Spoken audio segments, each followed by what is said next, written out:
દરેક દિવ્ય હરિભક્તોને રવિ સત્સંગ સભાના જય સ્વામી નારાયણ। આજની રવિ સભાનો વિષય છે સુખ।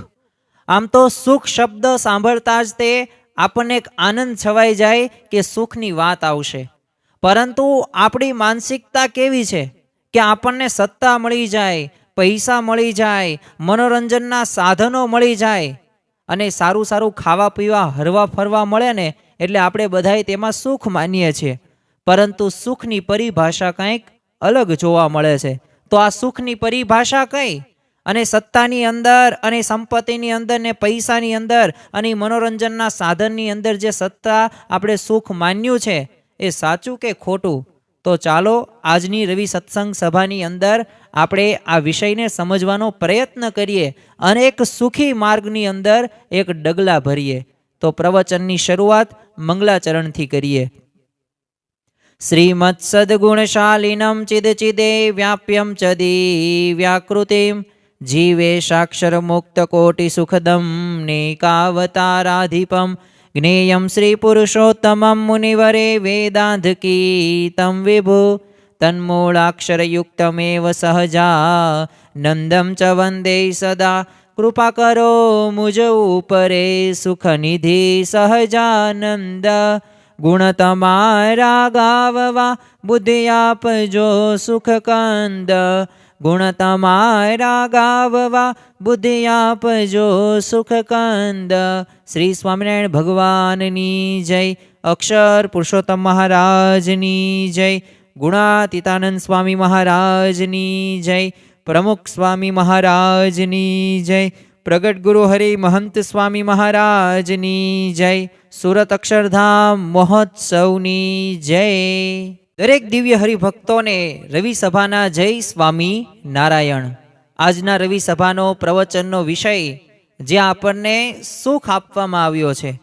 આમ તો આ સુખ શબ્દ જ્યારે પણ આપણે સાંભળીએ ને ત્યારે બાળકથી લઈને વૃદ્ધ સુધી એ દરેકને મનની અંદર એક ઈચ્છા હોય છે કે મારે સુખી થવું છે। તમે વિચાર તો કરો કે માણસ જ્યારે ભટકતું જીવન જીવતો હતો અને અત્યારે ચંદ્ર ઉપર પહોંચી ગયો તો આ બધી પ્રકારની જે પ્રવૃત્તિ એને કરેલી છે અને જે સંશોધનો કર્યા છે, જે સાધનો એને પ્રાપ્ત કર્યા છે, જે જીવન ધોરણ અત્યારે જીવી રહ્યો છે ને, તો એનું જો કોઈ મૂળભૂત એક કારણ હોય ને, એનું એક લક્ષ્ય હોય ને, તો એ છે સુખની એ પરિભાષા કે મને આમાંથી સુખ મળશે। એ જ્યારે પંખા નહોતા ને ત્યારે એમ માનતો હતો કે આ પવન તો ક્યારેક જઈને આવે, તો આપણે એવી કંઈક શોધ કરીએ તો જો પંખાની શોધ કરી તો ત્યારબાદ પંખા આવી ગયા, પણ છતાં માણસને હજુ વધુ સુખ પ્રાપ્ત કરવું હતું કે હજે પંખાની અંદર બરોબર એટલો પવન નથી આવતો, તો પોતે કુલરની શોધ કરી। કુલરની શોધ જ્યાં માણસ કરી રહ્યો ને ત્યાં જ તે વિચાર આવ્યો, કારણ કે જો કાળા માથાના આપણે સૌ કોઈ માનવી છીએ અને દરેકને કંઈક ને કંઈક અપેક્ષા ઈચ્છાઓ હોય જ છે અને માણસને ક્યારેય સંતોષ કોઈ બાબતનો હોતો નથી। અને પછી એને નક્કી કર્યું કે આ કુલરની અંદર પણ એટલી બધી ઠંડક નથી આવતી, શરીર ચીકણું થઈ જવાય છે અને આમ સતત પવન એવો હૂફ નથી અંદરથી આવતી, તો એને એસીની શોધ કરી। તમે વિચાર તો કરો, એક સામાન્ય એવા પવનથી લઈને એક એને બાદ ધીમે ધીમે ઉત્તરોત્તર તે પ્રગતિ કરતો ગયો। શા માટે? કારણ શું હતું? કારણ એક જ હતું કે પોતાને કંઈક શાંતિ મળે, સુખ મળે। ખરેખર તો સુખ, શાંતિ અને આનંદ રહ્યો ને એ શાસ્ત્રોની અંદર આ ત્રણેય શબ્દોને એક પર્યાયવાચી શબ્દ તરીકે ઓળખવામાં આવે છે, કારણ કે સુખ, શાંતિ ને આનંદ આ ત્રણેય બાબતો કેમ સમાન છે કે મને બહુ આનંદ થયો, મારા જીવને શાંતિ થઈ, મને બહુ સુખ પ્રાપ્ત થાય છે, એ બધાયની અંદર એક સુખ જ જોવા મળે છે। અને ખરેખર આજે શાશ્વત સુખ અને શાંતિ માટે કેટલા બધા આપણે પ્રામાણિકપણે પ્રયત્ન કરીએ છીએ। આ તો મેં તમને પવનનું કીધું, બધાય ક્ષેત્રની અંદર માણસ સંશોધન કરી રહ્યો છે, હજી પણ સંશોધન શરૂ છે। શા માટે? પોતાને સુખ જોઈએ છે। આમ તો તમે જુઓ ને, જીવ પ્રાણી માત્રની આ મૂળભૂત પોતાની એક ઈચ્છા હોય છે અને સદાકાળ જીવંત જ રહે છે। કોઈ પણ પ્રવૃત્તિ કે પ્રાપ્તિના મૂળની અંદર શું ઈચ્છા હોય છે કે આપણને એમાંથી સુખ પ્રાપ્ત થાય। કોઈ યુવાન હોય, લગ્ન શા માટે કરે? સુખી થવા માટે કરે। કોઈક નોકરી કરતા પૂર્વનો જે યુવાન હોય પોતે તૈયારી કરતો હોય કે મને નોકરી મળી જાય, સારો ધંધો વ્યવસાય કરી શકો. શા માટે? એને ખ્યાલ છે એ મને મળી જશે ને એટલે મને સુખની પ્રાપ્તિ થશે. પરંતુ યાદ રાખવું કે જન્મથી મરણ સુધી હંમેશા ભલે આપણે સુખને જ શોધતા આવ્યા છીએ, પરંતુ ખરેખર તો આ ગગનચુંબી મહેલોની અંદર કે પછી ચંદ્ર ઉપર પહોંચવા છતાં પણ માણસ પોતે કંઈક અધૂરાઈ અનુભવે છે અને પોતાને કંઈક એવી માન્યતા થઈ ગઈ છે કે હજી હું કંઈક નવું શોધ કરું અને આખી જિંદગી અને ફિઝુલ એ સમય બરબાદ જ થાય છે.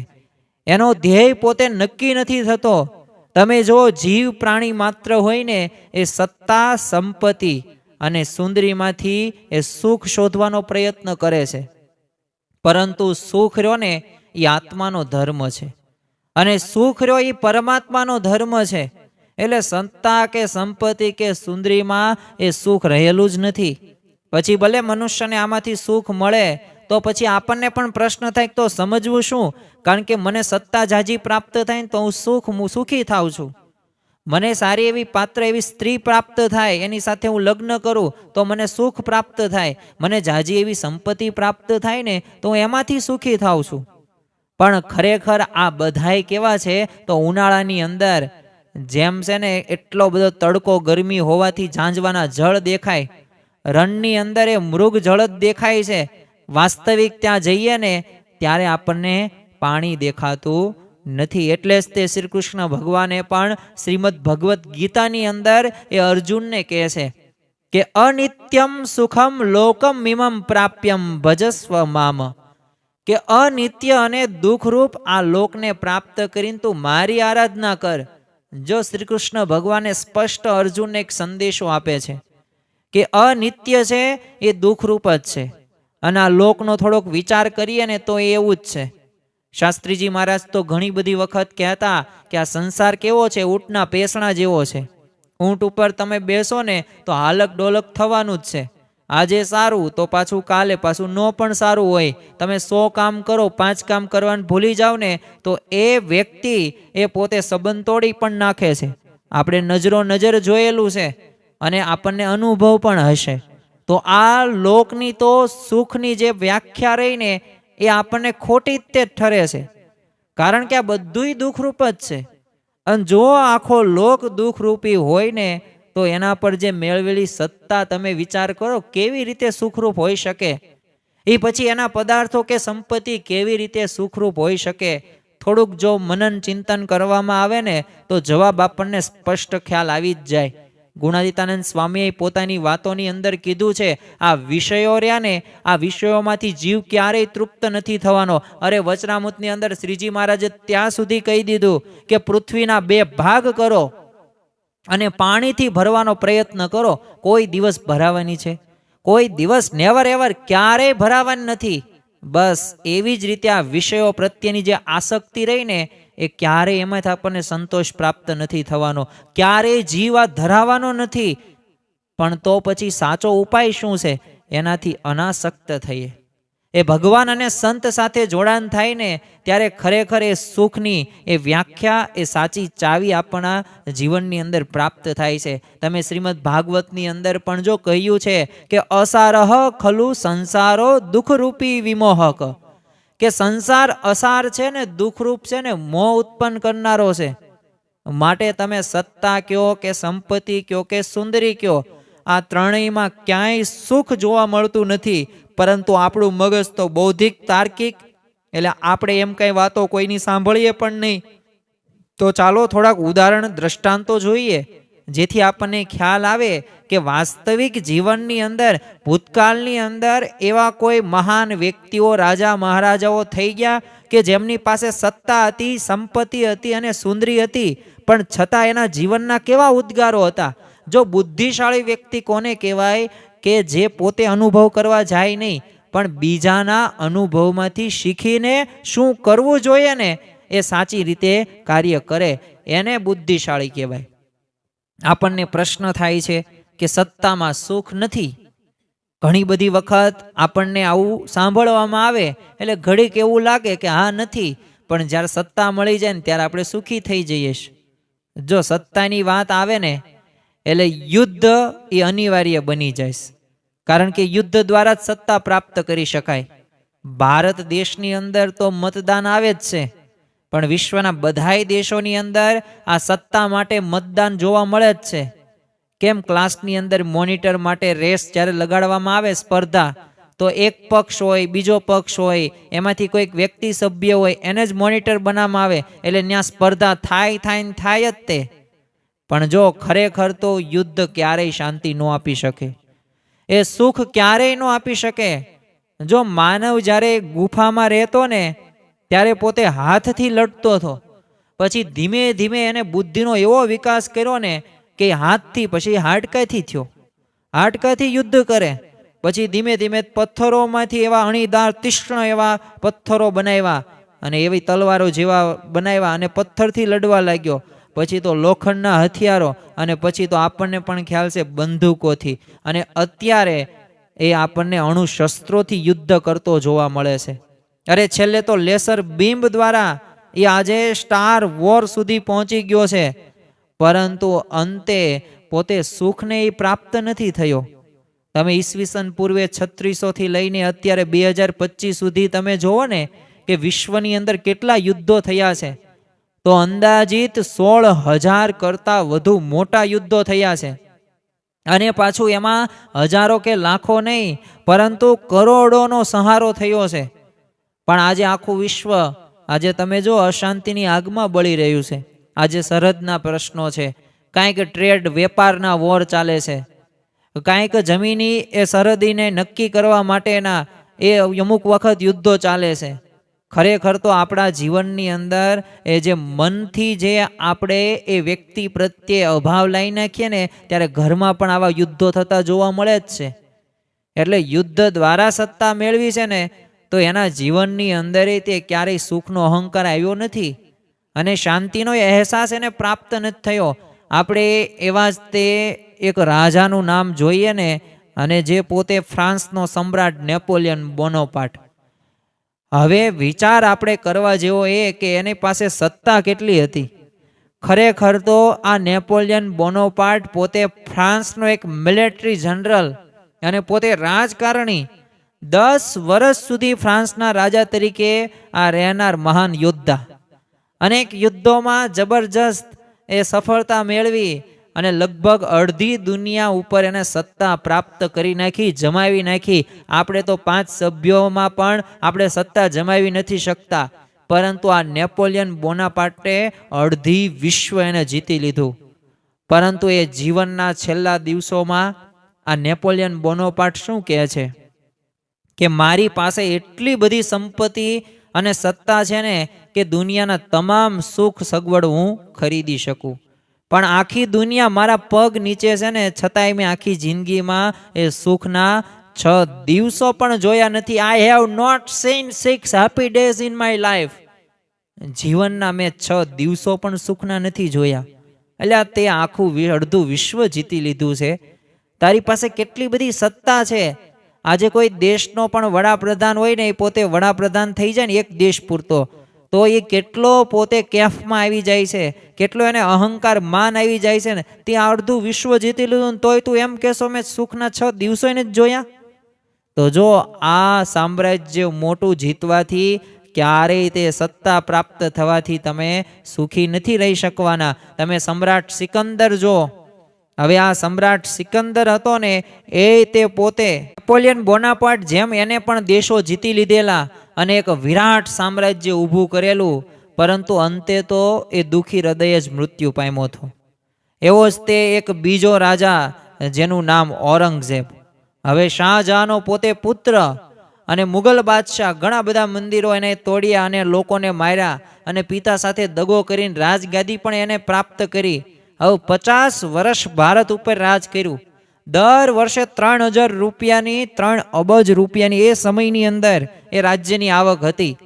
અને એ યુદ્ધ કરવા જતો ને એટલે એનો કાફલો કેટલા કિલોમીટરમાં રાતવાસો કરે, તો 45 કિલોમીટરની અંદર તો આ ઔરંગઝેબનો રાતવાસો થતો હતો. 5 લાખ લોકો, 50,000 ઊંટ, 30,000 હાથી. અરે જીવનના છેલ્લા શ્વાસે પણ શું બોલ્યો આટલું બધું હોવા છતાં, આટલી બધી આવક હોવા છતાં, આટલા બધા વર્ષ ભોગવ્યા છતાં પણ એને શું કીધું કે મને ખબર નથી કે હું કોણ છું અને હું ક્યાં જઈશ. મેં ઘણા પાપ કર્યા છે, મને ખબર નથી તેના ફળ કેવા પ્રાપ્ત થશે. મારું આખું જીવન છે ને વ્યર્થ અને નકામું ગયું છે. તો જો આપણે એમ માનતા હોય કે આટલી બધી સત્તા અને સામ્રાજ્ય હોય ને તો આપણે ખરેખર આગળ વધી, પણ છેલ્લે અંતે તો જો પોતે દુઃખી થઈને જ મૃત્યુ પામ્યો ને. માટે સત્તા રહીને એ ક્યારેય કોઈને શાંતિ મેળવેલી નથી અને મેળવશે પણ નહીં. ભારતના તે વડાપ્રધાન ઇન્દિરા ગાંધી, હવે એ ઇન્દિરા ગાંધીને પણ મશીન ગનથી મારી નાખવામાં આવ્યા હતા. હવે રાજીવ ગાંધીને માનવ બોમ્બથી માર્યા. તમે અમેરિકા જુઓ, એના પ્રમુખ જોન એફ કેનેડીનું ગોળીથી મૃત્યુ એનું થયું. પાકિસ્તાનના તે એક પ્રમુખ ભુટ્ટો, હવે એને ફાંસીએ ચડાવી દેવામાં આવ્યા. કોઈએ સુખ મેળવવું પ્રશ્ન આપણને થાય, કારણ કે સ્વયં સત્તા પણ અસ્થિર હોય ને તો એનાથી આપણે સુખની અપેક્ષા ક્યાંથી રાખી શકીએ. એક છે ને કોરિયાની અંદર કોરિયન કહેવત છે કે ખીલેલું ફૂલ છે ને 10 દિવસથી વધારે રહેતું નથી અને જીવતો માણસ 10 વર્ષથી વધારે સત્તા પર રહેતો નથી. માટે આપણે સત્તામાં જે સુખ માન્યું છે ને એ ખરેખર એમાંથી સુખ આપણને પ્રાપ્ત નથી થવાનું. જો આજનું રવિ સભાનો મુખ્ય ઉદ્દેશ એ જ છે કે આપણા જીવનની અંદર જે આપણે ખોટા અભિગમ સાથે આગળ વધી રહ્યા છીએ ને એ ખરેખર આપણે સુધારીએ, તેમાંથી બહાર આવીએ. અને જે આપણે માની લીધેલું છે ને કે આમાં મને સુખ પ્રાપ્ત થાય, આમાં સુખ પ્રાપ્ત થાય, પણ વાસ્તવિક એમાં પણ સુખ થવાનું નથી. ઘણા બધાને કેવું લાગે કે હું કંઈક છે ને કલા સાહિત્યમાં હું આગળ વધી જાઉં ને અને આવડત એવી પ્રાપ્ત કરું ને તો મને એમાંથી સુખ થાય. પરંતુ ખરેખર વાસ્તવિક જગતની અંદર જ્યારે ઇતિહાસમાંથી એક ઉદાહરણ જોઈએ ને ત્યારે આપણને ખ્યાલ આવે કે કલા સાહિત્યમાંથી નહીં, તે છેલ્લે અંતે દુઃખ જ થાય છે. માઇકલ એન્જેલોનું નામ આપણે સાંભળ્યું હશે. હવે આ ઇટાલીના એક મહાસમર્થ, પોતે ચિત્રકાર, પોતે શિલ્પી ને કવિ અને મહાન શિલ્પ જે પિએટા, હવે એમનું સર્જન કરનારા માઇકલ એન્જેલો, અને વેટિકન સિટી, આવા રોમના સિસ્ટીન ચેમ્પલ ચર્ચની અંદર એમણે કરેલું આ છતનું ચિત્રકામ રહ્યું ને એ જગ વિખ્યાત છે. અને એમને બનાવેલા તે ડેવિડ શિલ્પની બાજુમાં ઊભું રહી શકે ને એવું શિલ્પ દુનિયાની અંદર તમને ક્યાંય ન જોવા મળે. તેઓ પોતે પાછા તત્વજ્ઞાની તે, અને રોમમાં ખ્રિસ્તી ધર્મગુરુ પોપ જ્યાં રહે ને તે સેન્ટ પીટર સ્ક્વેરના એ આર્કિટેક્ટ માઇકલ એન્જેલો હતા. હવે આટલા બધા સારા એવા સર્જનો એ કલા કારીગરીથી કરેલા, પરંતુ છેલ્લા વર્ષોની અંદર તેઓના શબ્દો કેવા હતા કે મેં આવા શ્રેષ્ઠ સર્જન કર્યા, પણ એ કરતાં હું છે ને બાકસ બનાવીને નાની ફેક્ટરીમાં બાકસ બનાવીને જીવન પસાર કરેત ને તો વધુ સુખી હોત. અને મને પસ્તાવો થાય છે કે મેં મારા આત્માના કલ્યાણ માટે કાંઈ પૂરતો પ્રયત્ન કર્યો જ નથી. અને હવે મને સમજાય છે કે આ દુનિયાની જે કલાનો હું સાધક હતો ને એ બધી કલા તો મિથ્યા છે. આ કોઈ કલા મારા આત્માનો ઉદ્ધાર કરી શકે એમ નથી. એટલે આપણને એવું લાગતું હોય કે હું સારી એવી કળા પ્રાપ્ત કરી નાખું ને સુખી થાવ, તો એવું નથી. ઘણા બધાને એવું પણ લાગે કે આપણે છે ને સારું નૃત્ય કરીએ ને ડાન્સ કરીએ અને બધાને આપણે સુખી કરીએ ને પોતે આપણે સુખી થઈએ. પણ જો એક માઇકલ જેક્સન, હવે પોતે અમેરિકાના ગરીબ હપ્સી પરિવારમાં જન્મેલો આ માઇકલ જેક્સન નાની ઉંમરે પોતે વિશ્વ વિખ્યાત પોપ સિંગર બની ગયો. હવે ભગવાને એને કેટલી બધી કળાઓ આપેલી. ગાયન કળા તમે જુઓ, નૃત્ય કળા જુઓ, કોરિયોગ્રાફી જુઓ, ગીત લેખન જુઓ, પોતે બિઝનેસમેન સારો હતો. ઘણી બધી કળાઓ ભગવાને એને આપેલી હતી. અને પાછા એવી નહીં, સામાન્ય નહીં, એની આલ્બમ્સની જે કોપી હોય ને 75 કરોડથી વધુ નકલો વેચાઈ ગઈ. 1 કલાકના કાર્યક્રમના એ સમયની અંદર 2 કરોડ રૂપિયા તો એ ફી લેતો હતો. અને બેંકમાં એની મિલકત હતી 260 અબજ રૂપિયાની. અને આમ 2-3 સુરો આમ રેલાવે ને તો આમ લાખો લોકો આમ ઝૂમી ઉઠે, પાગલ થઈ જાય, અને સ્ત્રીઓ એની સાથે લગ્ન કરવા માટે તૈયાર થઈ જાય. આટલી બધી વિખ્યાતિ, પણ છતાં પણ જો એકલતાના લીધે એને ડ્રગ્સ લેવા પડ્યા. અને અંતે એ શું બોલ્યો કે લોકો એમ માને છે કે તેઓ મને જાણે છે, પણ ખરેખર તો કોઈ મન જાણતું નથી. હકીકતે તો હું આ દુનિયાનો સૌથી એકલો અને અતુલો વ્યક્તિ છું, અને ઘણી વાર રડી પણ પડું છું, કારણ કે મને એકલતા પીડે છે. સાચું કહું તો મારું અસ્તિત્વ, મારું જીવન જ મને પીડે છે. તો જો આ પ્રકારની એક એના જીવનની અંદર આટલી બધી પ્રસિદ્ધિ હોવા છતાં પણ પોતે એના શબ્દો કેવા હતા, તો આના ઉપરથી આપણને ખ્યાલ આવે કે તમારી પાસે સત્તા કે કળા કે તમારે જે મનની અંદર હોય ને કે હું આમ બતાવી દઉં ને આમ પ્રખ્યાતિ લઈ લઉં, તો કાંઈ એમાંથી સુખની પ્રાપ્તિ થવાની નથી. અમુકને એવું પણ લાગે કે સંપત્તિ હોય ને એટલે વધુ આપણે સુખી રહી શકીએ, જાજા એવા સાધનો પ્રાપ્ત કરી શકીએ. પણ જો સંપત્તિ એટલે શું, તો ધન કે દોલત કે પૈસા. હવે પૈસા કે પૈસાથી મેળવેલા જે સાધનો દ્વારા, એ પૈસાથી પ્રાપ્ત કરેલો જે વૈભવ હોય ને એ દ્વારા કદી સુખ પ્રાપ્ત કરી શકાતું નથી. આ વાત આપણે યાદ રાખવી, કારણ કે પૈસામાં સુખ નથી. અને જો પૈસામાં સુખ હોય ને તો ગુણાતીતાનંદ સ્વામી શું કહે છે કે નંદ રાજાને આખી પૃથ્વીનું ધન ભેળું કર્યું ને પછી છેલ્લી વારે એમાંથી મોત થયું, તે માર્ગ જ એવો છે. તમે પેલા પ્રકરણની આ 85મી વાત વાંચો ત્યારે આપણને સ્પષ્ટ ખ્યાલ આવી જાય કે ગુણાતીતાનંદ સ્વામી સ્પષ્ટ કહી જ દે છે કે પૈસાની અંદર કે ધનની અંદર એ સુખ રહેલું નથી. ઘણા બધાને એવું પણ લાગે કે મનોરંજનના સાધનો અમારી પાસે ઝાઝા હોય ને તો અમે વધુ સુખી રહી શકીએ. રશિયાના તે એક મેક્સિક ગોર્કી નામના એક લેખક અને તત્વચિંતક થઈ ગયા. હવે એકવાર છે ને તેઓ એક વિકસિત દેશની મુલાકાતે ગયેલા અને ત્યાં એક ટાપુ ઉપર એક વિશાળ અને અતિ આધુનિક એવું એબ્ઝ્યુમેન્ટ પાર્ક્સ બનાવેલો હતો. એટલે ત્યાંના લોકોએ તો મેક્સિમ ગોર્કીને બધા ચકદોળો બતાવ્યા, ખાનપાનની ને ગેમની જગ્યાઓ આ બધું દેખાડ્યું. અને છેવટે લોકોએ એને પૂછ્યું કે તમને અમારો આ એબ્ઝ્યુમેન્ટ જે પાર્ક રહ્યો એ કેવો લાગ્યો? એટલે મેક્સિક ગોર્કી તો કીધું કે હું નહોતો જાણતો કે આવા આધુનિક અને અતિ સફળ ગણાતા દેશની અંદર આટલો બધા દુઃખી છે બધા લોકો, અને એના કારણે આ દેશના લોકોને સુખી રાખવા માટે આટલા બધા આનંદ પ્રમાદના એ સાધનો આપવા પડે. એટલે આપણને મહંત સ્વામી મહારાજ કહે છે કે પંચ વિષયનું સુખ રહ્યું ને એ નકલી છે, એ પ્રતિબિંબ પડછાયોનું મૃગ જળ છે ને એમ તમારો સુખનો એક ભ્રમ જ છે. હવે પ્લાસ્ટિકનું કેળું ખાઈએ તો સ્વાદ આવે? તો એવી રીતે છે ને આ પંચ વિષયનું સુખ રહ્યું ને એ સુખ મનથી માનેલું છે, બાકી સાચું સુખ એમાંથી પ્રાપ્ત થવાનું નથી. અને ખરેખર જો આટલા બધા મનોરંજનના સાધનો હોવા છતાં પણ એ વ્યક્તિ પોતે જ અંતે તો દુઃખી જ રહેશે. તમે ઇંગ્લેન્ડના દરિયા કિનારે હવે બ્લેકપુલ નામના છે ને એક મનોરંજનનું સ્થળ છે. હવે જુદા જુદા પ્રકારના મનોરંજનના સાધનો છે.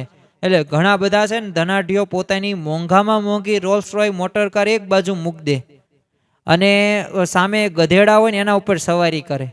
તો એમને પૂછ્યું તો કે અમે તો આ સાધનોથી છે ને કંટાળી ગયા છીએ. હવે રોલ્સ રોય ગાડી છે તમારી પાસે, એની કરોડોની કિંમત છે, પણ છતાં એનાથી પોતે કંટાળી ગયા. તો એમાંથી પણ દુઃખ જ પ્રાપ્ત થવાનું, કારણ કે જો એ નાશવંતપણાનો વિચાર આપણામાં નથી ને એટલે આપણે સુખી નથી રહી શકતા. ફ્રાન્સનું એક એફિલ ટાવર હવે એક મનોરંજનનું સાધન હતું, પરંતુ આજ સુધી તમે જો ને 1350 લોકોએ ત્યાં ફરવા જઈને કંટાળીને આપઘાત કર્યો. હવે એફિલ ટાવર છે અને મોટામાં મોટો ટાવર આપણને એ ગણવામાં આવે છે અને બહુ સરસ મજાનો છે, આપણે ફોટોગ્રાફ્સ જોઈએ ને ત્યારે ખ્યાલ આવે. પણ હવે મનોરંજનના સાધનની અંદર જ આટલા બધા લોકોએ આપઘાત કર્યો. હૈદરાબાદમાં તે એક શાંતિના પ્રતીક છે ને 4 મિનારા છે. હવે આજે તો એ બંધ છે, કારણ એક જ તે કે ન્યા એના ઉપર ચડીને બધા આપઘાત કરે છે. હવે સ્વીડનમાં તે જો માણસ દીઠ 2 કાર છે. તમે જો ને તો સ્વિમિંગ પુલ છે. આમ રોટી માટે એમને જજુમવું પડતું નથી, પણ છતાંય તે એ લોકોને કંટાળો આવે છે. તો આવા તો ઘણા બધા આપણે ઉદાહરણો લઈ શકીએ કે જેના દ્વારા આપણે કહી શકીએ કે તમારી પાસે ગમે એટલા મનોરંજનના સાધનો ન હોય, પણ છતાં પણ તમે અંતે તો દુઃખી જ થવાના છો. ન્યુયોર્કમાં એક પાદરીએ છે ને સાધુ માર્ગમાં નિવૃત્તિ લઈને ધંધો શરૂ કર્યો, ખૂબ પૈસા કમાયો. તો એમાં જ પોતાને રહેવા માટે છે ને મેનહટનમાં 50 માળનું ભવ્ય મકાન બાંધ્યું અને વૈભવ ને વિલાસમાં એને તો ભારે મૂંઝવણ થઈ ગઈ. તો બોલો ઉપરથી જ તે ભૂસકો મારીને આત્મહત્યા કરી નાખી. હવે ક્યાં સુખ મળ્યું એને? આટલું બધું તે 50 માળનું એક ભવ્ય મકાન બાંધવા છતાંય પોતે અંતે તો મરી જ જવાનું. તો એને શું એમાંથી જો સુખ નથી? આ બધા ઉદાહરણો ઉપરથી આપણને ખ્યાલ આવે કે ખરેખર આપણે જે એમાં સુખ માની લીધેલું છે ને એ સુખ નથી. તમે જો માણસ આજે હરવા ફરવામાંથી કંટાળ્યો ને તો ક્યાં આવી ગયો? ખાવા પીવામાં સુખ લેતો થયો. તમે જો ઘણા બધા એવા આપણે વાતો સાંભળેલી હશે, સમાચાર પત્રની અંદર પણ આવ્યું હશે કે એ અમદાવાદની અંદર જ તે મુખ્ય ત્યાં જેલ છે, તો ત્યાંના ભજીયા વખણાય તો લોકો 50, 60, 80, 200 કિલોમીટર દૂર ત્યાં ગાડીઓ લઈને, મોટર લઈને ભજીયા ખાવા આવે. હવે ભજીયા ખાય 200 ને 500 અને પેટ્રોલ બગાડે 1500 ને 2000. પણ જો ખાવાના ચટાકા લાગ્યા છે. તમે જો મુંબઈથી તે ખપોલી બટાટા વડાઈને મોજ માણવા માટે બધાય જાય. તમે જો અત્યારે બધા પ્રકારના અલગ અલગ પ્રકારના જે સ્ટોલ હોય, પ્રખ્યાત ઓલી આઈટમ્સ હોય, ત્યાં ખાવા જાય લોકો. અને અત્યારે તો આપણે બધાય તે 5 સ્ટાર હોટલથી કંટાળી ગયા ને, તો આમ દેશી સ્ટાઇલની અંદર જે આજથી 100 વર્ષ પૂર્વે જે રીતે જમાતું હતું ને, એવી પદ્ધતિની અંદર ગામડાની જેવી હોટલો હોય ને, તો દેશી પદ્ધતિ જમવા લોકો જાય છે. તો જો આના ઉપરથી આપણને ખ્યાલ આવે કે બાહ્ય વૈભવો હોય કે પછી સાધનો હોય કે પદાર્થોમાં ક્યાંય સુખ પ્રાપ્ત થવાનું નથી. ઘણા બધાને એવું પણ લાગે છે કે પુત્ર પરિવાર રહ્યું ને એમાંથી મને સુખ પ્રાપ્ત થશે, હું પુત્રને સંસ્કાર આપું અને પત્ની પણ સારી હોય ને તો ખરેખર હું સુખી જ રહી શકું. પણ જો આપણે એક ઉદાહરણ જોઈએ અને એ ઉદાહરણ ઉપરથી આપણને ખ્યાલ આવશે કે ખરેખર તમે જે પુત્ર પરિવારમાંથી પણ દુઃખ પ્રાપ્ત થાય છે. હવે લિયો ટોલ્સ્ટોય, રશિયાના મહાન ચિંતક અને લેખક, હવે પોતે બળવાને એટલા નિરોગી શરીર તે, અને પાછું પુષ્કળ ધન ને દોલત તે, અને સાથે સાથે કહ્યાગ્રા 14 બાળકો, સુશીલ, પ્રેમી અને વ્યવહાર કુશળ પત્ની. જમીનની વાત કરીએ ને તો 20,000 એકર જમીન એની પાસે હતું. આમ થોડી મહેનતે વધુ પાક આપે ને એવી પાછી જમીન, અને પાછા કુટુંબીજનોય તે ખૂબ જ આમ અનુકૂળ. બધા લોકો એમના વખાણ જ કરે. આમ દેહથી મનથી તેઓ આમ બીજા કરતા વધુ સુખી હતા. 8 થી 10 કલાક વાળું તે મહેનત વાળું કામ, અને પછી સહેલાઈથી પાછા કરી શકતા. અને પાછા એમને લખેલા જે પુસ્તકો રહ્યા ને એ જગ વિખ્યાત પણ છે. આપણે ગાંધીજી આધ્યાત્મિક ગુરુ અને એક વૈચારિક ગુરુ તરીકે, તો આધ્યાત્મિક રીતે તમે જુઓ ને તો એમને શ્રીમદ રાજચંદ્ર સ્વીકાર્યા. પરંતુ એક તત્વચિંતકની દ્રષ્ટિએ તમે વૈચારિક રીતે જુઓ ને તો આપણને એ લિયો ટોલ્સ્ટોય વર્ણવે છે, ગાંધીજી એમને ગુરુ વર્ણવે છે. આવું મૃત્યુ પામ્યા ને તો અંતિમ યાત્રામાં હજારો વ્યક્તિઓ આવ્યા હતા. આમ બધાયનું હૃદય છે ને સ્વીકારતું તો એક મહાન વ્યક્તિ છે. પણ જો એમને લિયો ટોલ્સ્ટોય આખું જીવન સારી રીતે વીત્યું ને, પણ ઘણીવાર છે ને દુઃખના અનુભવો તેઓ અવારનવાર કહેતા, અને દુઃખ લગતા કીધું કે મારા છેલ્લા 25 વર્ષના જો જીવનનો તટસ્થ વિચાર કરું ને તો મને અંધારું જ દેખાઈશ, અને મારા પગ નીચેથી એ પાટિયું ખસી ગયું હોય ને હું અદ્ધર સરકતો હોય ને એવું મને લાગે છે. વિચાર તો કરો કે આટલું બધું પુત્ર પરિવારમાંથી સુખ હોવા છતાં પણ છેલ્લે કેવા ઉદ્ગારો આ લિયો ટોલ્સ્ટોયના છે. તો જો આપણે બુદ્ધિશાળી બનીને એમાંથી શીખવાનું છે. એમ આપણી પણ ગમે એટલી સત્તા કે સંપત્તિ કે મનોરંજનના સાધનો એ બધું ભેગું કરશું ને તો અંતે એમાંથી કાંઈ સુખ પ્રાપ્ત થવાનું નથી. અમુક એવું પણ માને છે કે સ્ત્રીમાં સુખ છે.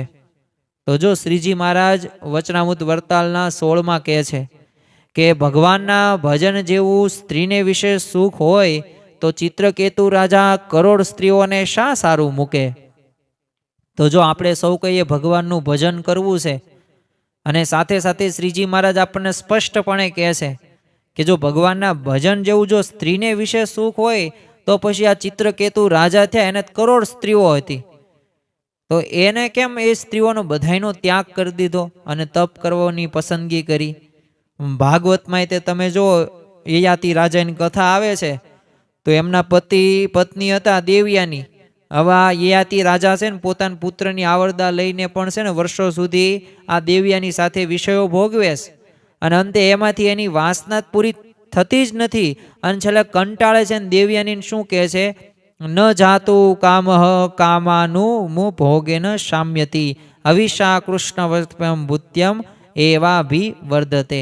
એટલે કે વિષયોના એ ઉપભોગથી વાસના શાંત નથી થતી, બલકે જેમ અગ્નિમાં ઘી નાખો ને એમ અગ્નિ વધારે પ્રજ્વલિત થાય ને એમ વાસના સામુકની વધે છે.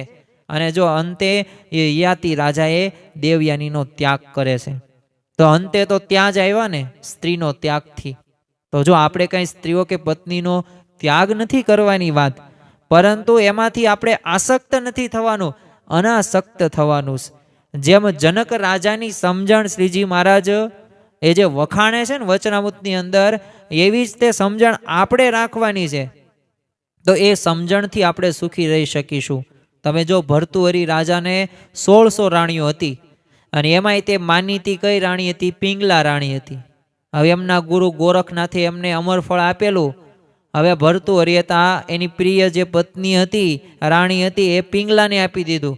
હવે પિંગલા એ છે ને અશ્વપાલને, હવે અશ્વપાલ એને અતિ પ્રિય હતો, એને પાછું આ પિંગલાને છે ને આ ભર્તુહરી નહોતા પસંદ. તો પાછું અશ્વપાલને પિંગલા નહોતી પ્રિય, એને નર્તકી પ્રિય હતી. પાછું નર્તકીને છે ને એ પાછું અશ્વપાલ નહોતો પ્રિય, એ પાછા ભર્તુહરીને પ્રિય. એટલે પાછું તો ગોળ ચક્કર ન્યા જ આવ્યું, પાછું ન્યા અમરફળ આવી ગયું. એટલે ભર્તુહરી તે છે ને સમજી ગયા સંસારનું ચિત્ર આખું. અને નીતિ શતકની અંદર આ પ્રસંગને વર્ણવતો એક શ્લોક લખ્યો છે, યા ચિંતયામી સતતમ મયી યાસા વિરક્તા, સામ્પ્યનમ ઇચ્છતિમ જનમ સ જનો સક્તઃ, અસ્મકૃત્યે ચ પરિતુષ્યંતી કાચી દન્યા, દિકતામ ચમ મદરમ ઇમારમ મામ ચ. એટલે કે હું જેનું રાત દિવસ ચિંતવન કરું છું ને, એ પિંગલા રે ને એ તો મારાથી ઉદાસ છે, અને બીજા પુરુષમાં આસક્ત થયેલી છે, અને પેલો પુરુષ પણ કોઈ બીજી સ્ત્રીમાં આસક્ત થયેલો છે. અને તે જે સ્ત્રી રહીને મારી ઈચ્છા રાખે છે, માટે નર્તકીને, અશ્વપાલને, એ કામદેવને અને આ પિંગલાને અને મને ધિક્કાર છે. અને ત્યાર પછી એ સર્વ છોડીને પોતે વનમાં જાય છે.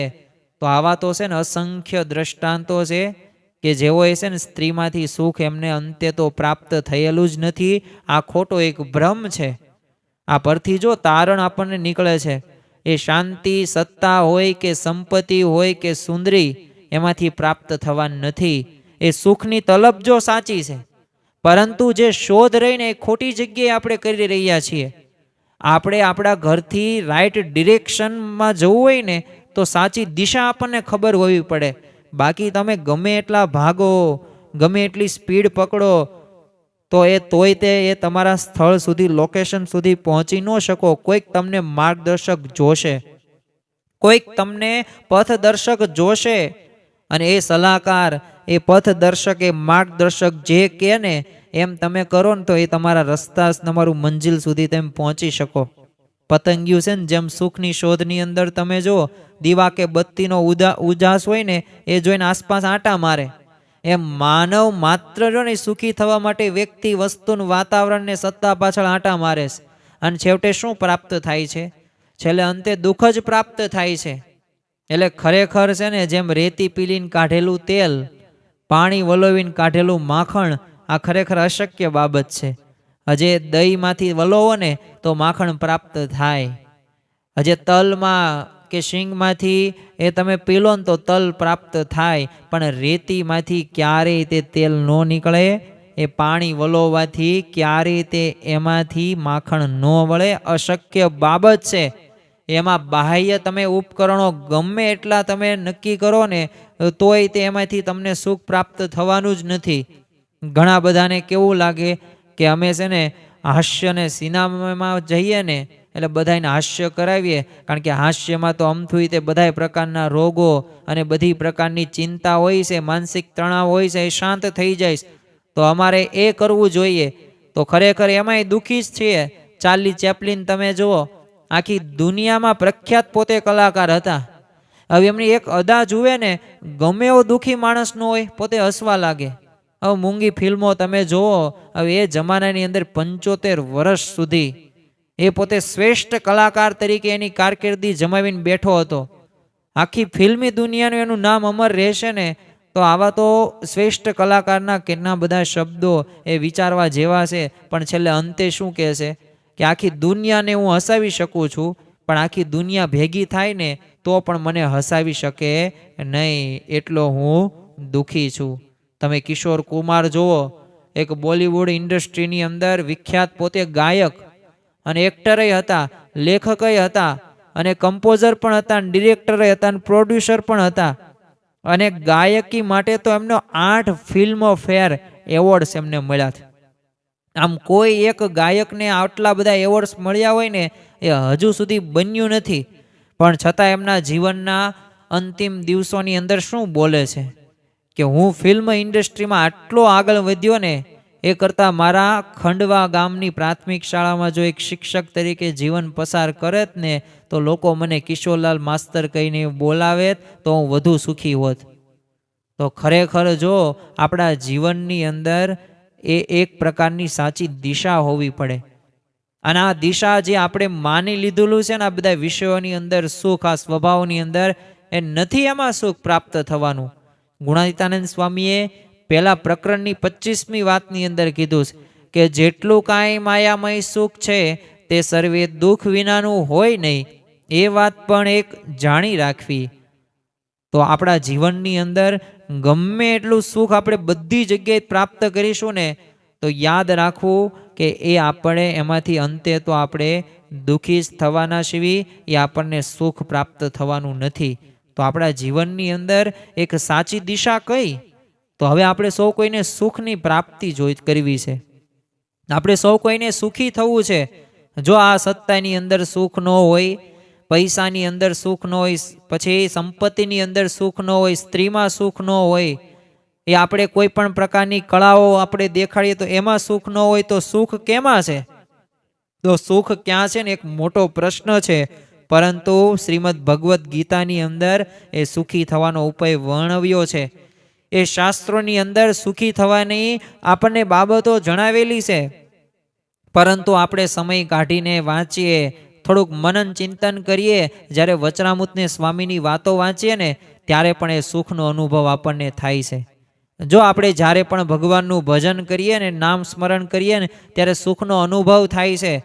તો એના આધારે આપણે એટલું તો કહી શકીએ કે ખરેખર નામ સ્મરણ અને ભગવાનનું જે ભજન કરીએ છીએ ને એમાં ભગવાનની મૂર્તિનું જે અખંડ ચિંતન થાય છે ને એમાંથી જે સુખ પ્રાપ્ત થાય ને થાય જ છે.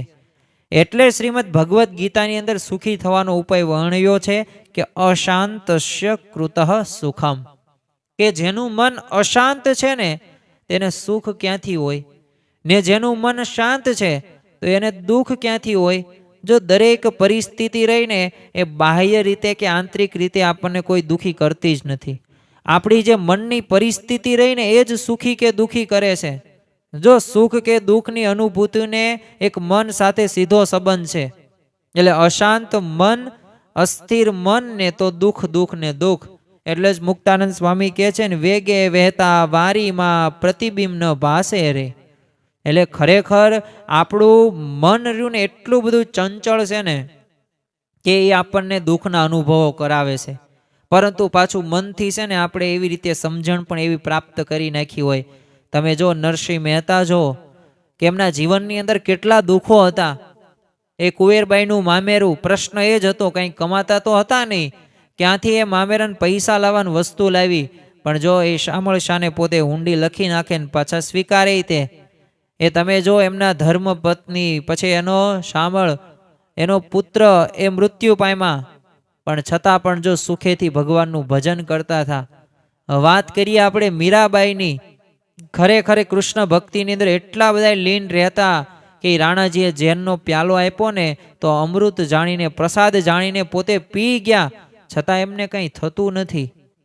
આવા તો હજારો દ્રષ્ટાંતો છે કે જેના ઉપરથી આપણને સ્પષ્ટ ખ્યાલ આવે કે જે આપણે સુખની વ્યાખ્યા કરી છે ને એ કંઈક ખોટી તો છે જ તે.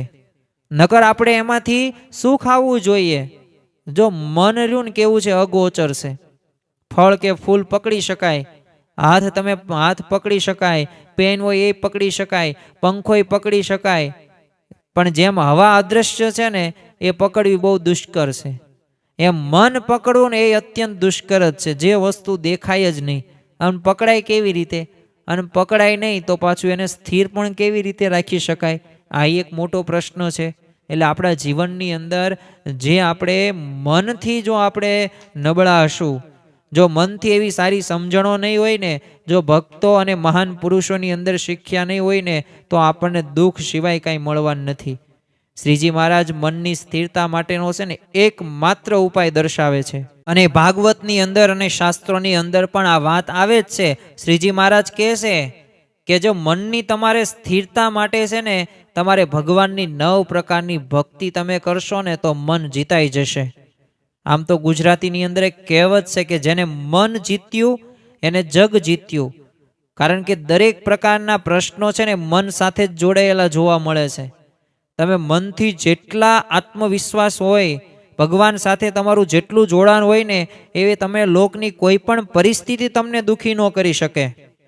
અને ખરેખર જો નવધા ભક્તિની અંદર તે જે અત્યારે આપણે રવિ સત્સંગ સભાનો લાભ લઈ રહ્યા છીએ ને એ રવિ સભા એટલે કથા શ્રવણ જે થાય છે ને એ પ્રથમ સ્થાન આપવામાં આવેલું છે.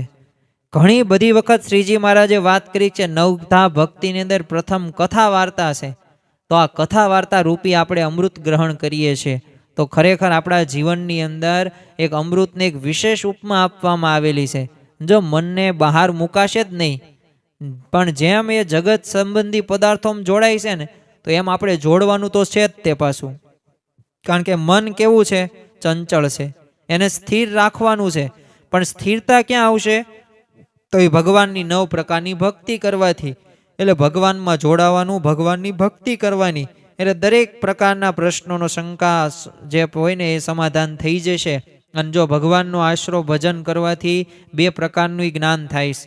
એક તો પોતાના સ્વરૂપનું જ્ઞાન થાય અને એક ભગવાનના સ્વરૂપનું જ્ઞાન થાય છે.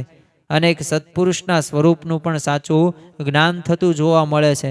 ખરેખર તો શ્રીજી મહારાજે જે શિક્ષાપત્રીની અંદર કીધું અને જે મહંત સ્વામી મહારાજે પણ એ આપણને વાત કરી સત્સંગ દીક્ષા ગ્રંથની અંદર કે નિજાત્માનમ બ્રહ્મરૂપમ દેહત્રિય વિલક્ષણમ.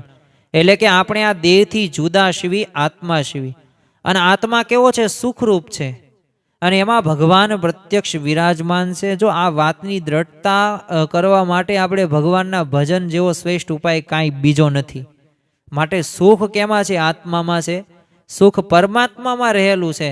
કારણ કે સર્વ પરવશમ દુઃખમ સર્વમાત્મ વશમ સુખમ એત વિદ્યાત સમાસેન લક્ષણમ સુખ દુઃખયો.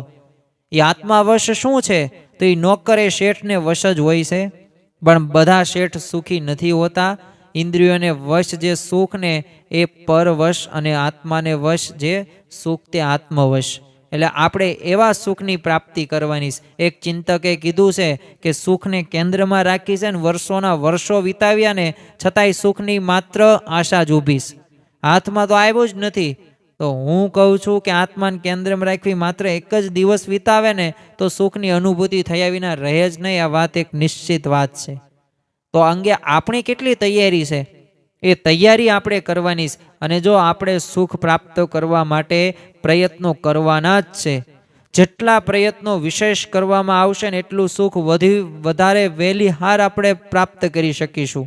અને આત્માનું સુખ છે એ કરતાં પણ કોનું? પરમાત્માનું એ અનંત ગણું સુખ છે. અને પરમાત્માના અખંડ ધારક એ સંતમાં પણ અનંત ગણું સુખ રહેલું છે.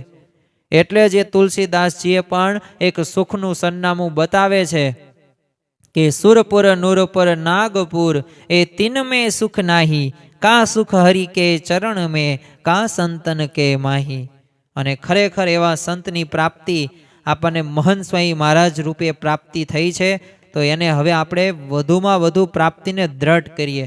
તમે જો ઉપનિષદોની અંદર તે છાંદોગ્ય ઉપનિષદની અંદર વાત કરી છે યદ વેમ ભૂમા તત્સુખમ નાલ્પે, કે ભગવાનમાં જેવું સુખ છે ને તેવું આ અલ્પ જગતમાં સુખ નથી. સાથે એ પણ લખ્યું કે સ અન્વેષ્ટમ સ વિજ્ઞાત સિતસ્યમ, કે તેને શોધવું જોઈએ અને એની જિજ્ઞાસા થવી જોઈએ, જાણવાની વૃત્તિ થવી જોઈએ. પ્રેમાનંદ સ્વામી પણ પોતાના કીર્તનની અંદર ગાય છે તુમ બિન સુખ નાહી ત્રિભુવન મેં મોહે બહુત ફિર્યો હું ભૂલાનો. એટલે ખરેખર તમારા ચરણોની અંદર જ તે એ સુખ છે. નિષ્કાંત સ્વામી પણ પોતે પોતાનો અનુભવ કરતમાં અનુભૂતિની અંદર લખે છે કે સખી સર્વે રીતે સુખ શામમાં જાણ્યું છે રે જે કોઈ જને જરૂર રે સમજણમાં ઘણું સુખ છે રે. તો એવી સમજણ આપણે દ્રઢ કરીએ ને તો ખરેખર આપણે સુખી રહી શકીએ. અને જો બ્રહ્માનંદ સ્વામી ત્યાં વાતને અન્ય શબ્દોમાં રજૂ કરતા કહે છે કે હરિભજતા સુખ હોય સમજ મન, હરિભજતા સુખ હોય. અને એક વખત તો પ્રમુખ સ્વામી મહારાજ આફ્રિકાની અંદર વિરાજમાન હતા અને સાંજે ઉઠવામાં છે ને મોડું થયું. એટલે તેથી અરવિંદ ગુરુ કહે કે બાપા આજે સ્વપ્નમાં અમેરિકા ગયા હતા. ત્યારે સ્વામીએ શું કીધું, મહારાજની મૂર્તિને મૂકી કરોડ અમેરિકાનું સુખ નરક જેવું છે. તો ખરેખર છે ને આપણે ભગવાનમાં એ સંતમાં જ સાચું સુખ છે. બાકી સત્તા કે સંપત્તિ કે સુંદરી એમાં ક્યાંય સુખ નથી. એ તો ખાલી કેવળ આભાસ માત્ર જ છે. તો આપણા જીવનની અંદર ખાસ એક સુખની એક પરાકાષ્ઠા આપણે નક્કી કરવી જ જોઈએ અને આ સુખ આપણને પ્રાપ્ત થાય જ છે. તે એક કવિ કહે છે કે નથી મળવાની ખુશી સંપત્તિમાં, આ મોજાઓ રડી રડીને કહે છે ભીતરમાં મોતી ભર્યા છે છતાં સમંદરના ખારા જીવન થઈ ગયા છે. તો ખરેખર આપણા જીવનની અંદર આપણે જે નક્કી કરીએ છીએ ને કે એ પૈસાની અંદર, હવે એક આપણે 2005નો એક ટાઈમ્સ મેગેઝિનનો વર્લ્ડ હેપીનેસ જે સર્વે છે ને એ આપણે થોડોક જોઈએ જેથી આપણને ખ્યાલ આવે. તો હવે આ સર્વેની અંદર કુલ છે ને 20,000 લોકોના ઇન્ટરવ્યૂ અલગ અલગ દેશોમાંથી લેવામાં આવેલા હતા. તો એમાં છેલ્લે એક કન્ક્લુઝન ઉપર નીકળેલા તારણ કાઢેલું કે more money does not brings more happiness. એટલે કે વધુ પૈસાથી છે ને વધુ સુખ મેળવી શકાતું નથી. અને જો આ વાત જ્યારે આપણે વિશ્વના કહેવાતા જે ધનપતિઓના જીવનમાં જ્યારે ઊંડા ઉતરીએ ને ત્યારે ખરેખર આપણને સત્ય લાગે જ છે. અને આપણા જીવનની અંદર તો હવે આપણે કેવી સમજણ રાખીશું તો આપણે વધુ સુખી રહી શકીશું. યોગીજી મહારાજ તો કહેતા કે આ ભગવાનના જે ભક્તો આપણને જે પ્રાપ્તિ થઈ છે ને એ બધાય માથાના મુંગટ છે, બધાય બ્રહ્મની મૂર્તિ છે. અને જો આ વાત સમજાઈ જાય ને તો અખંડ આનંદ ને સુખ આવે.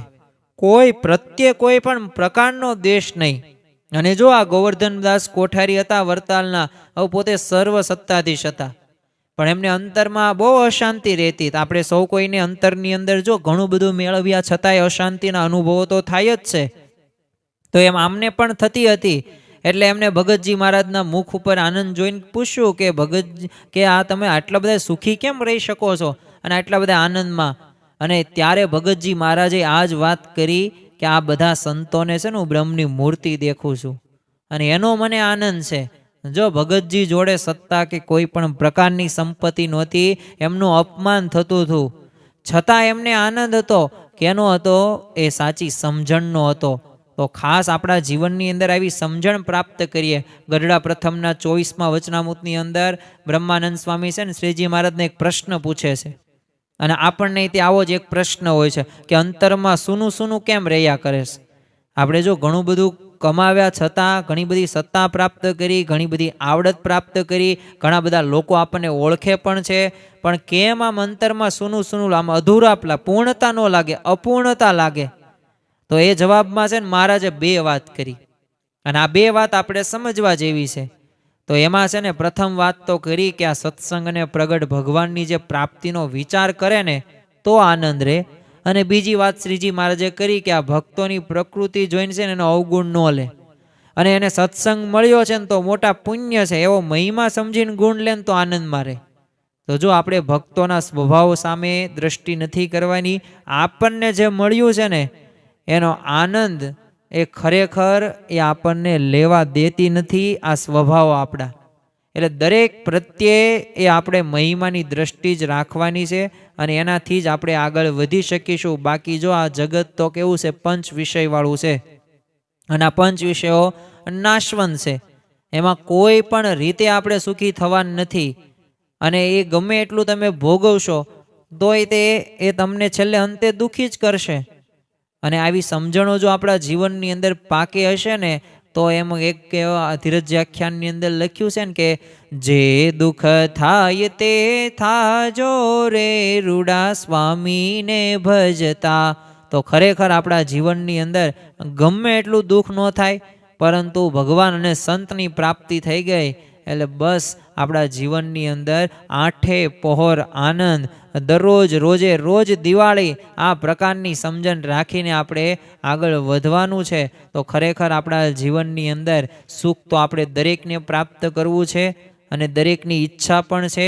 પણ આ ઈચ્છા ક્યારે પ્રાપ્ત થશે કે જ્યારે આપણે એ સાચા રસ્તા ઉપર આગળ વધીશું. અને એ સાચા રસ્તા ઉપર આગળ ક્યારે વધીશું કે જ્યારે આપણને સંત જેમ કહે, જે આપણા શાસ્ત્રો આપણને જેમ કહે એ પ્રમાણે કરીશું ને તો સાચી દિશા ઉપર આપણે જઈ શકીશું. તો આજના દિવસે મહારાજ સ્વામીના ચરણોમાં પ્રાર્થના કરીએ કે આપણા જીવનની અંદર પણ એવી સમજણ આવે. કારણ કે જો સમજણથી જ સુખી રહી શકાય છે, બાકી એવી કોઈ પણ બાબત નથી કે તમને જડીબુટી આપી દે ને તમે સુખી રહી શકો. એ કાંઈ થવાનું નથી. આપણે પણ આ જીવને જો ટાઢો કરવો હશે અને સુખ પ્રાપ્ત કરવું હશે ને, તો એક લખ્યું છે પંક્તિની અંદર કે તન તપાવી પિંજર કરે, ધરે રજની દિન ધ્યાન, તુલસી મટે ન વાસના, વિના વિચારે જ્ઞાન. એટલે અનંત જન્મોથી આ વાસના ટાળવા અતિશય આપણે સમાગમ કરવો પડશે ને જ્ઞાન પ્રાપ્ત કરવું પડશે. કારણ કે જો ભગતજી મહારાજે તે જ્યારે ગુણાતીતાનંદ સ્વામી પાસે 3 વરદાન માગ્યા ને, એમાં પહેલું તો શું કીધું? તમારું ઘર બતાવો. બીજું માગ્યું એમને તમારું જ્ઞાન આપો. અને ત્રીજું કે મારો જીવ સત્સંગી કરો. અને ત્યારે ગુણાતીતાનંદ સ્વામીએ છે ને ભગતજી મહારાજને કીધું, જો શરૂઆતની અંદર જે આપણે વાતો કરીને, આ બધું સત્તા હોય કે આવડત હોય કે તમારી પાસે સ્ત્રીઓ, તમે એમાં સુખ, પણ ખરેખર તો એ દુઃખ જ તે આપણે બધું જોયું. પણ છેલ્લે આપણે અંતે હવે કરવાનું છે શું? તો ખરેખર એ ગુણાતીતાનંદ સ્વામી ભગતજી મહારાજને કીધું કે તપ ત્યાગને વૈરાગ્યથી નિવૃત્તિ ધર્મને આચરો, આ સાધુમાં જીવ જોડીને તન મન થકી સેવા કરો, ત્યારે સિદ્ધ દશાને પમાય, માગો માગો ભગતજી આજ. એટલે એવી સિદ્ધ દશા પામવી હોય ને, અને જો બ્રહ્મરૂપ થવું હોય ને, તો આવી રીતે વ્યવહારમાંથી નિવૃત્તિ લઈને આપણે સંત સમાગમ કરવો જ પડશે. તો જ જ્ઞાન થાય ને તો જ વાસના ટળે. બાકી વાસના ટળે એમ નથી. અને સાથે સાથે ભગવાન અને સંતના શબ્દોની ચોટ લાગે ને તો નિરંતર સમાગમ પણ થાય. એક ઉદાહરણ કહીને આપણે દ્રષ્ટાંત લઈને પૂરું કરીએ. શ્રીજી મહારાજના વખતની અંદર છે ને જમા ખત્રી હવે પરણવા જતા હતા. મહારાજના આશીર્વાદ લેવા ગયા એટલે મહારાજે છે ને માત્ર એટલું જ કીધું કે જાઓ ભાઈ જાઓ, પરણો. પરણેતર કેળે પડ્યું છે તે આ જીવ ભગવાન શું ભજશે? અને જો આ જમા ખત્રીને આ શબ્દ ચોટ એવી લાગી ગઈ ને કે આ દીકરો 18 વર્ષનો થયો ને તરત બધો વ્યવહાર દીકરાને સોંપી દીધો અને પોતે મંદિરમાં જઈને રહ્યા.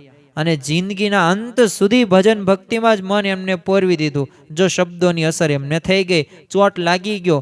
એમ આ રવિ સભાની અંદર આપણા જીવનની અંદર તે એ સુખની જે આપણે વ્યાખ્યા, જે અભિગમ, જે વિચારધારા ધરાવતા હતા ને, એનાથી આપણે અલિપ્ત થઈને એક સાચું સુખ ક્યાં છે ને ત્યાં શોધવાનો આપણે પ્રયત્ન કરીએ. બીજા પ્રકરણની 51મી વાતની અંદર એ ગુણાતીતાનંદ સ્વામી કહે છે કે અડધો અર્ધ કથા વાર્તાનો જોગ રાખશે ને એનું જ સારું રહેશે. એટલે જો આપણે અંતરમાં ટાઢું કરવું હોય તો આ સત્સંગ સભા હોય કે સત્સંગ વાંચન હોય કે મનન હોય કે સ્મૃતિ હોય કે માળા હોય કે કથા વાર્તાની અંદર જ રચ્યા પચ્યા રહેવાનું.